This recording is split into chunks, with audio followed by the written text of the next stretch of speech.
Aujourd'hui nous sommes dans la mer de toutes les fêtes. La Pâque c'est la fête de fêtes. La Pâque c'est ce qui a fait ce que nous soyons chrétiens aujourd'hui. Est-ce qu'une personne peut acclamer pour l'agneau de Dieu? Est-ce qu'une personne peut acclamer l'agneau de Dieu? Est-ce qu'une personne peut acclamer l'œuvre de la croix? Est-ce qu'une personne peut acclamer l'œuvre de la croix? Aujourd'hui c'est une grande célébration. Même le ciel se rappelle. C'est aujourd'hui où le Fils de Dieu a donné sa vie pour que les humains puissent participer à la vie de Dieu. Sans pas qu'il n'y a pas d'église. Sans pas qu'il n'y a pas de christianisme. Sans pas qu'il n'y a pas de Pentecôte. Sans pas qu'il n'y a pas d'enlèvement. Sans pas qu'on n'allait pas être en cellule.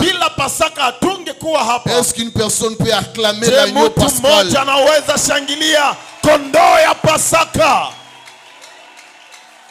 Alléluia. Amina. J'ai un court message ce matin qui dit ceci: le blé dans l'agneau. Le blé dans l'agneau. Alléluia. Amen. Jésus-Christ, quand tu le venu sur la terre, il n'est pas simplement venu comme l'agneau de Dieu, mais il est venu aussi comme une plante. Il est venu aussi comme une graine. Voilà pourquoi dans les origines de Christ, Christ n'a pas seulement une origine animale. Christ a aussi une origine végétale. Voilà pourquoi dans Jean chapitre 12, la Bible est en train de dire ceci: si les grains de blé ne meurent, il ne peut porter beaucoup de fruits. Le grain de blé dont on parle là, c'est Jésus-Christ lui-même, qui est venu comme l'agneau de Dieu dans le monde, qui était venu afin de mourir sur la terre. Écoutez ceci, église.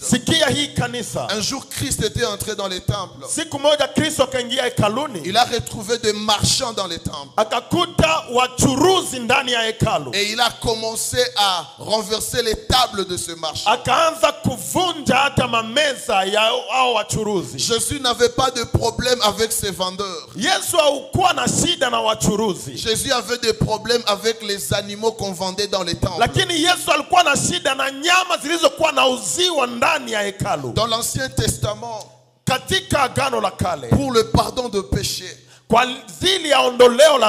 on pouvait offrir des pigeons, on pouvait offrir des chèvres, on pouvait offrir des taureaux. Et ce sont les choses que Jésus a rencontrées dans les temples. Ce jour-là, quand il était entré dans les temples, il n'était pas entré comme un homme. Il était entré comme l'agneau pascal. Il a retrouvé d'autres sacrifices dans les temples. Il a rencontré le sacrifice du pigeon. Il a rencontré le sacrifice de la chèvre. Il a rencontré le sacrifice des taureaux. Il a enlevé sa ceinture. Il a commencé à frapper les vendeurs. C'était un message qu'il lançait à l'humanité. Il était en train de dire ceci. Je suis l'agneau de Dieu. Je viens avec la vérité de la parole afin de chasser tous les sacrifices de pigeons, afin de chasser tous les sacrifices de chèvres. Parce que dans l'église, le plus grand sacrifice, c'est le sacrifice de l'agneau. Alléluia. Amen. Et quand l'apôtre Paul parle à l'église de Corinthe, il leur dit ceci: nous devons venir à l'Éternel comme de pain sans levain. Parce que Christ, qui est notre Pâque, a déjà été immolé. Et puis au 8e verset, la Bible dit ceci: célébrons la fête. Célébrons la fête parce que Christ notre agneau, Christ notre Pâque, a déjà été immolé. Écoutez ceci. L'apôtre Paul, il parle de la personne de la Pâque avant de parler de la fête de la Pâque. Pour dire ceci à l'église: le temps de la Pâque, on doit plus se concentrer à la personne qu'à la fête. Alléluia. Amen. Avant que la Pâque ne soit une fête, la Pâque c'est d'abord une personne. Avant de célébrer en Christ, nous devons nous rassurer que nous portons la personne de Christ. Ce qui manque à l'église, ce ne sont pas les opportunités de fêter, mais ce qui manque de plus en plus dans cette génération, c'est la formation de la personne de Christ dans la vie des chrétiens. On ne fête pas la Pâque avec le vieux levain.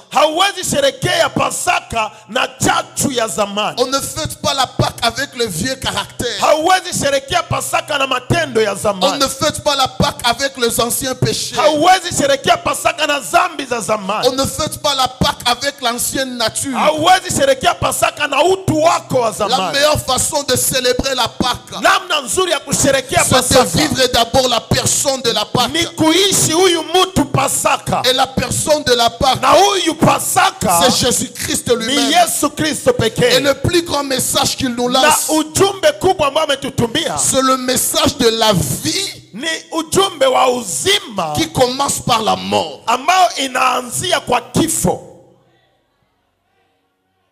Alléluia. Amen. Dans le monde spirituel, ce n'est pas en vivant qu'on donne la vie.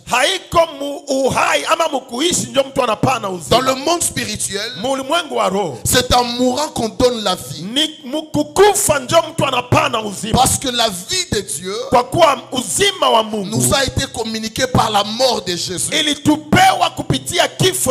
S'il y a un message qui est en train de disparaître, c'est le message de la mort de Christ dans l'église. Les chrétiens sont tellement attachés à la vie, à tel point qu'ils ne veulent pas écouter que Christ nous demande de mourir par rapport à nous-mêmes.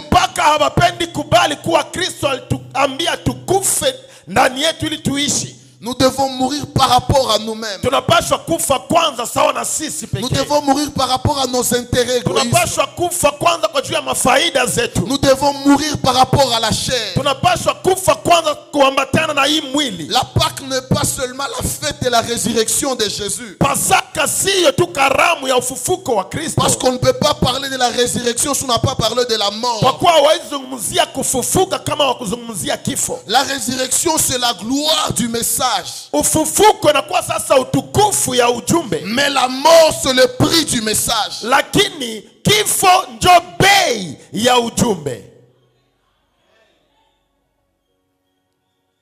L'église veut tout écouter. Mais l'église ne veut pas écouter quand on parle du prix à payer. Le prix à payer de la résurrection,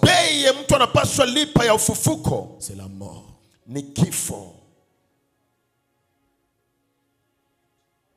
Alléluia. Amen. Ça fait pitié. Ni huruma sana. Quand tu fais une année dans l'église. Unapofanya mwaka mzima kanisani. Avec le mauvais caractère. Lakini tabia mbaya ile ile. Ça fait pitié. Ni huruma sana. Quand tu fais une année dans l'église. Unafanya mwaka mzima kanisani. Avec la vieille nature en toi. Na ungali na ile tabia za zamani. Alléluia. Amen. Qu'est-ce que tu étais dans le monde que tu n'es plus en Christ? Nini yenye ulikuwaka mdunia yenye hauko tena gisi ulishakuwa ndani ya Kristo?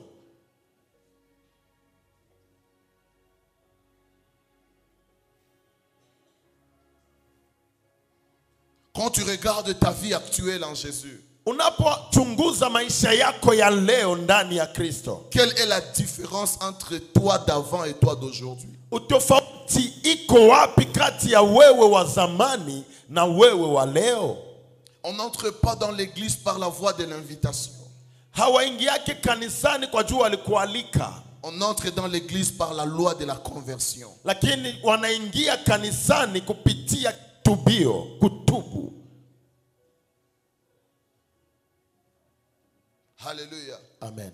Lorsque Christ est venu sur la terre, Kristo alipokuja ulimwenguni, il est venu comme le Messie, comme le Sauveur. Alikuja kama mkombozi, Mais c'est lui Masia. qui nous a sauvés. Na ni yeye aliyetukomboa. Il nous a lancé un grand message. Akatutumia ujumbe. Le message du sacrifice. Ujumbe wa zabihu. Bien-aimé dans le Seigneur, Ndugu katika il n'y Bwana, a pas de christianisme sans sacrifice. hakuna Ukristo bila kujitoa. Il n'y a pas de spiritualité sans sacrifice. Hakuna Ukristo ama kiroho bila kujitoa. Il n'y a pas de chrétienté sans sacrifice. Hakuna Ukristo bila kujitoa. Il n'y a pas de ministère sans sacrifice. Hakuna huduma bila kujitoa. Il n'y a pas de vie chrétienne abondante sans sacrifice. Hakuna maisha ya Ukristo ambayo imejaa bila zabihu. L'agneau qui porte le blé, Na mwana kondoo anayebeba ngano, il doit accepter de se sacrifier comme un agneau anapaswa kubali kujitoa kama mwana et kondoo d'être enterré comme le blé na kuzikwa kama ngano afin de porter beaucoup de fruits. ili azae matunda mengi. Si on enterre l'agneau, Kama wakazika kondoo, l'agneau peut pourrir et rester dans la terre. kondoo inaweza oza na inabakilia muudongo. Mais quand on enterre l'agneau qui porte le blé, Lakini wanapozika kondoo inaobeba mbegu ya le ngano, blé qui est dans l'agneau ngano ambayo iko ndani ya va kondoo porter beaucoup de fruits. itazaa matunda mengi. Voilà pourquoi dans Apocalypse 7:9, Ndio maana Ufunuo 7:9 la Bible dit ceci: Biblia inasema hivi, devant le trône de Dieu, mbele ya enzi ya Mungu il y avait des foules, kulikuwa umati wa il y watu, avait des nations, kulikuwa mataifa, il y avait plusieurs personnes. kulikuwa watu wengi. Et un ange a posé la question: Na malaika kauliza mais swali, qui sont ces gens? hawa watu ni Et la wanani? voix a répondu Na ceci: sauti ce ikajibu, sont les rachetés. ni Ce sont waliokombolewa, les rachetés qui sont walionunuliwa, venus de toutes les nations de la terre. wametokea taifa za C'est ulimwengu. parce que Jésus a Ni accepté kwa kuwa Yesu alikubali d'être enterré comme le blé azikwe kama ngano, qu'il a porté beaucoup de ndio fruits akazaa matunda qui sont mengi toi et moi. ambao ni wewe na mimi. Bien-aimés dans le Ndugu Seigneur, katika Bwana, nous sommes le fruit de l'enterrement de Jésus. tunakuwa matunda ya maziko ya Nous Yesu. sommes debout dans le Seigneur Tuko bwima ndani ya parce Kristo que notre racine, kwa kuwa mizizi c'est la yetu graine de blé inakuwa mbegu ya ngano que Dieu a caché dans l'agneau qui est ambao Christ. Mungu alificha ndani ya Ce kondoo ni matin, Kristo. Dieu m'a envoyé pour dire ceci à Asubuhi l'église: Bwana amenituma niambie kanisa hivi, revenons à la mentalité du sacrifice. turudilie tabia ya zabihu. Cette église ne peut pas avancer sans sacrifice. Kanisa haiwezi endelea mbele bila Cette zabihu. église ne peut pas évoluer sans Hii sacrifice. kanisa haiwezi panda bila On zabihu. ne peut pas terminer ce temple sans sacrifice. Hatuwezi maliza hii majengo bila zabihu. Lorsque tu vas dire nous sacrifions tous les jours, Wakati unasema tunajitoa kila siku, nous donnons au Seigneur tous les jours, tunapatia Mungu kila siku, ils font des appels de fonds tous les jours. banaitaka tulete pesa kila siku. Bien-aimés dans le Seigneur, Ndugu katika Écoutez ceci. Christ, il est le modèle d'Isaac. Il n'est pas le modèle d'Ismaël. La Bible dit ceci. Dans Genèse 22, on nous parle de l'épreuve d'Abraham. En réalité, cette épreuve, ce n'était pas l'épreuve d'Abraham. C'était l'épreuve d'Isaac. Isaac, c'était un jeune homme qui avait 21 ans, qui a accepté d'être ligoté par un vieux de 100 ans. Alléluia. Amen. Isaac avait la force de ligoter Abraham. Mais à cause de la pensée du sacrifice, il a accepté d'être ligoté par celui qui était plus faible que lui.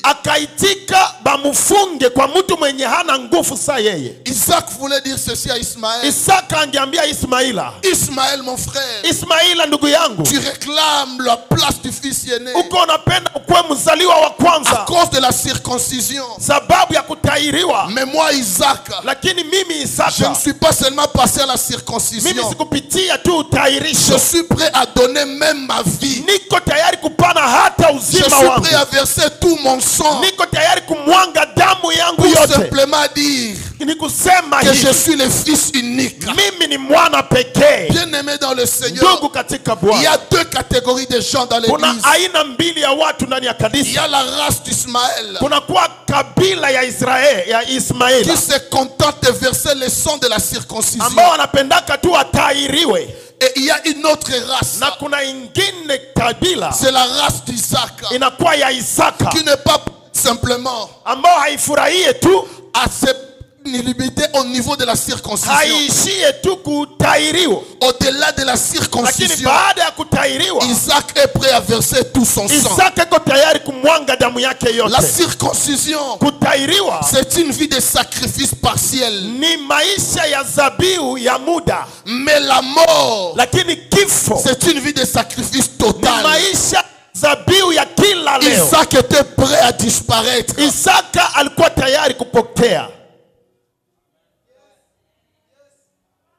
Alléluia. Amen. Alléluia. Amina. Et quand Dieu a vu cela, il a dit que Isaac mérite l'héritage. Alléluia. Amen. Il y a de bénédictions dans la marche avec Dieu qu'on atteindra que si on opérait à tout sacrifier. Le péché a corrompu la vie de l'homme à tel point que l'homme de lui-même ne pouvait pas s'approcher de Dieu. Voilà pourquoi Dieu a établi la loi du sacrifice pour qu'il y ait un rapprochement entre lui et l'homme. Voilà pourquoi Dieu a fait le premier pas. Le sacrifice de Jésus, c'est le pas de Dieu vers l'homme. Et la réponse de l'homme au sacrifice de Jésus doit être le sacrifice de l'homme pour Dieu. Voilà pourquoi dans Romains 12 au premier verset, l'apôtre Paul est en train de dire ceci: offrez vos corps, offrez vos corps en sacrifice. Ce que Dieu attend de toi, ce n'est pas d'abord ton argent, ce n'est pas d'abord tes habits, ce ne sont pas d'abord tes moyens. Ce que Dieu attend de toi, c'est le sacrifice de toi-même. Parce que si tu appartiens à Dieu, tout ce que tu as appartiendra à Dieu. Celui qui s'est donné à Dieu, il ne peut pas priver son temps à Dieu. Il ne peut pas pas priver son argent à Dieu. Il ne peut pas priver ses biens à Dieu. Nous avons la difficulté d'offrir parce que nous-mêmes ne sommes pas encore des offrandes.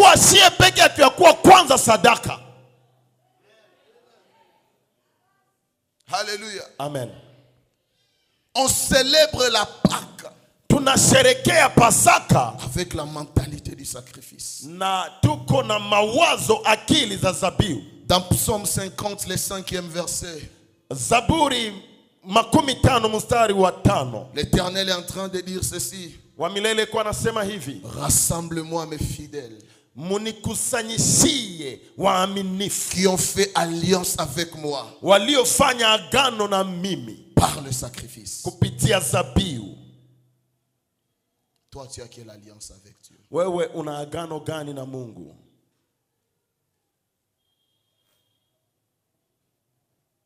Par quel moyen tu as fait alliance avec Dieu? Kunjia gani ulifanya agano na Mungu? Dieu a fait alliance avec nous. Mungu amefanya agano na sisi par le sacrifice de Jésus. Kupitia zabihu Yesu Kristo. Et nous devons faire alliance avec Dieu. Tunapaswa pia kufanya agano na Mungu par le sacrifice de nous-mêmes. Ambao ni agano ama zabihu sisi pekee. Lève ta main droite là où tu es. Tia mkono wako wa kuume. Répète cette prière avec moi. Na urudilie maombi pamoja nami. Jehova. Asubuhi ya leo. Asubuhi ya leo. Nifunze kujitoa kwako. Nifunze kujitoa kwako. Nipe nguvu ya kujitoa kwako. Nipe nguvu ya kujitoa kwako. Amen. Amen. Lorsqu'on ne connaît pas l'impact du sacrifice, wakati haujue maana ya zabihu, on peut jouer avec le sacrifice. Unaweza cheza na hiyo zabihu. Écoutez ceci, église. Sikia hii kanisa. Jouez avec tout le monde. Cheza na kila mtu. Mais ne jouez pas avec un homme ou une femme de sacrifice. Lakini usicheze na mwanaume ama mwanamke ambaye anajua zabihu. Celui qui te dépasse dans la vie des sacrifices. Mwenye anakupita katika maisha ya zabihu. Il peut te dépasser dans plusieurs choses. Anaweza ukushinda mambo mengi.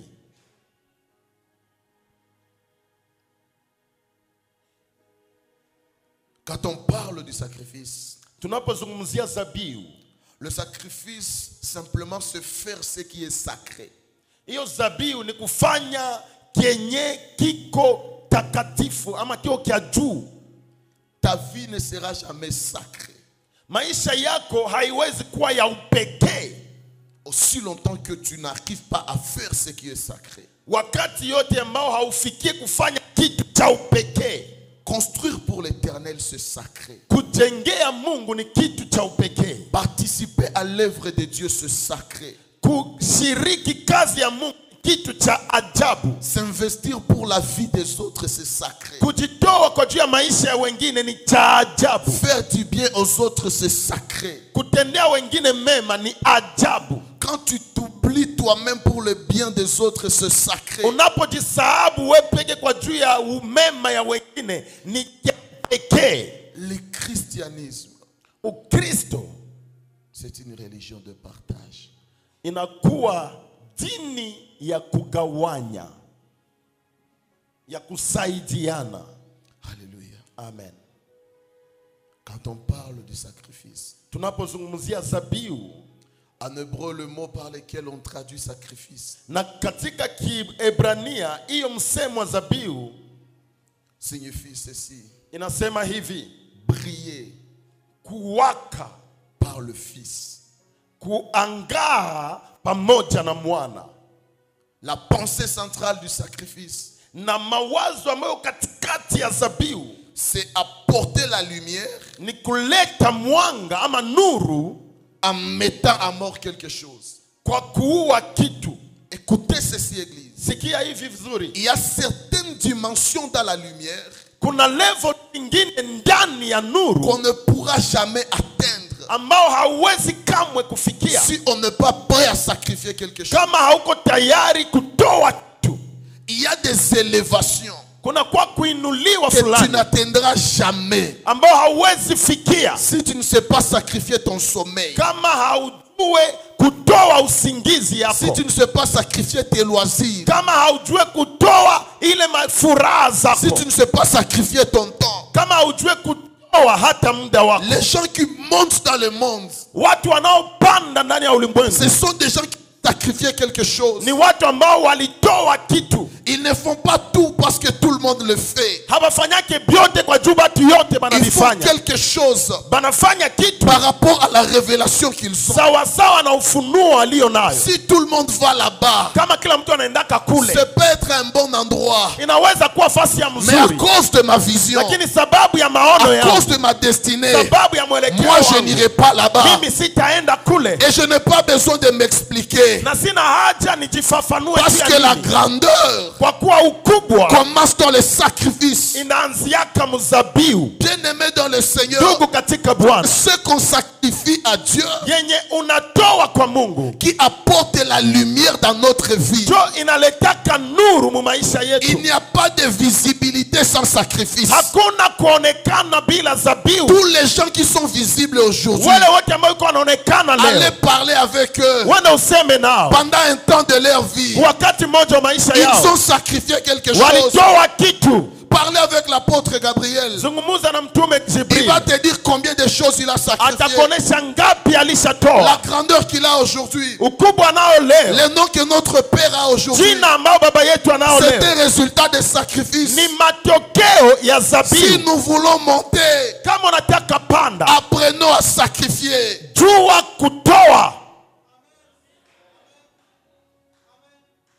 Alléluia. Amen. Alléluia. Amen. La grandeur d'un père ou d'une mère dans la vie de ses enfants dépend des sacrifices qu'il est ou qu'elle est prête à consentir pour ses enfants.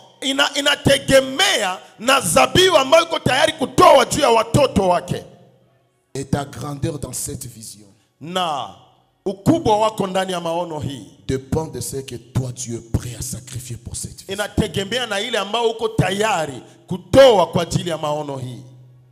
Alléluia. Amina. Le plus grand message de la Pâque, ujumbe kubwa ya Pasaka, c'est un message de sacrifice.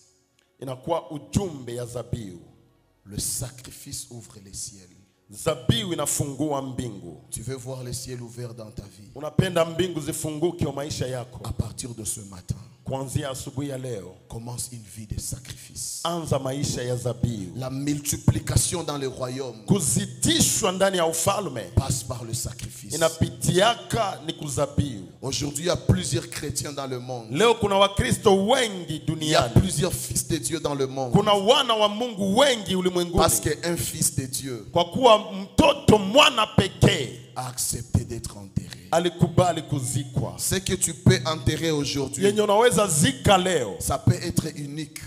Inaweza kuwa njoo yenye ulikuwa tu nayo. Mais après quelque temps, lakini baada ya siku kadhaa, ça va se multiplier. Inazidishwa. En terminant le message de ce matin, j'aimerais déclarer sur la vie de toute personne. Tu as déjà consenti des sacrifices pour Dieu. Tu vas faire des sacrifices pour Dieu. Que le Dieu de mon Père, que le Dieu de l'apôtre Gabriel puisse multiplier ta vie, puisse multiplier ton revenu, puisse multiplier tes ressources.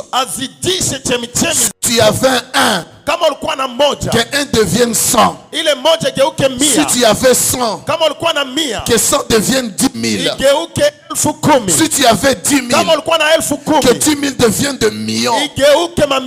Que l'Éternel, à partir d'aujourd'hui, qu'il fasse accompagner tes sacrifices par la grâce de la multiplication. Que tout ce que tu vas soustraire à ta vie, que le Dieu de cet hôtel puisse le multiplier. Que tout ce que tu vas sacrifier pour Dieu, que le Dieu de cet hôtel puisse te le ramener.